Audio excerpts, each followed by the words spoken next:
Hi friends, നമ്മൾ last time ഫെഡറോ റോഷറിന്റെ milk chocolate ചെയ്തിട്ടുണ്ടായിരുന്നു. അപ്പം ഇപ്രാവശ്യം ഞാൻ കൊണ്ടുവന്നിരിക്കുന്നത് വൈറ്റ് ചോക്ലേറ്റ് ആണ്. നമുക്ക് ഓപ്പൺ ചെയ്ത് നോക്കാം. ഇതാണ് നമ്മുടെ പുതിയ ഫെററോ റോഷർ വൈറ്റ് ചോക്ലേറ്റ് ഹേസൽനട്ട് വരുന്നതാണ്. നമുക്ക് ഓപ്പൺ ചെയ്യാം.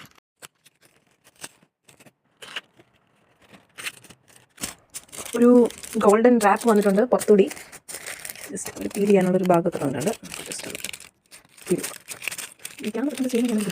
അങ്ങനെ ഇങ്ങനെയാണിത് വരുന്നത്. ഞാൻ ഓപ്പൺ ചെയ്യുന്ന സമയത്ത് ഇത് കുറച്ച് ബ്രേക്കായി പോയി. അകത്ത് ഹാസൽനട്ട്സ് ഒക്കെ വരുന്നുണ്ട് ഫില്ലിങ്സ് ആയിട്ട്. ഈ ലുക്ക് ഡിസൈന് നന്നായിട്ടുണ്ട്, അടിപൊളിയല്ലേ. ലാസ്റ്റ് ടൈം കാണിച്ച അതേ ഡിസൈൻ തന്നെയാണ്. പിന്നെ ഇത് കംപ്ലീറ്റ്ലി വൈറ്റ് ചോക്ലേറ്റ് ആണെന്ന് മാത്രമേ ഉള്ളൂ. നല്ല ഹാസൽനട്ടിൻ്റെ ഫ്ലേവർ ഉണ്ട്. ഫുള്ള് ഹാസൽനട്ടാണ്. പിന്നെ മിൽക്ക് ചോക്ലേറ്റ് ഇഷ്ടമുള്ളവർക്ക് അടിപൊളി. അപ്പോൾ ബൈ, എല്ലാവരും ട്രൈ നോക്കാം. എനിക്ക് ഇഷ്ടപ്പെട്ടു, നിങ്ങൾക്ക് ഇഷ്ടപ്പെടും ഞാൻ പ്രതീക്ഷിക്കുന്നു. ബൈ.